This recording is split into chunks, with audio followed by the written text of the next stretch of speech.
couple of years ago, I decided to try leathercraft. With just a couple of tools, leather, and time, you can make something functional and beautiful.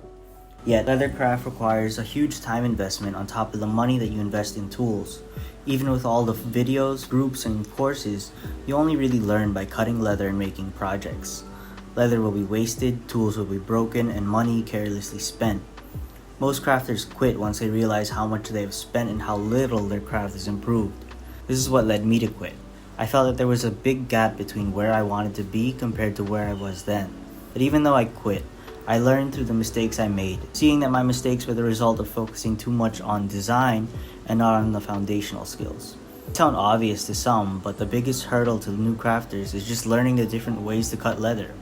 There are straight lines, curves, corners, cuts made in the middle of a piece, trimming through multiple pieces of leather, skiving with a French skiver, skiving with a paring or Japanese knife, and even more. Everything you do in leathercraft requires a keen understanding of your tools, the leather, and yourself as a crafter. The result of the time invested into learning the craft is the ability to balance these three.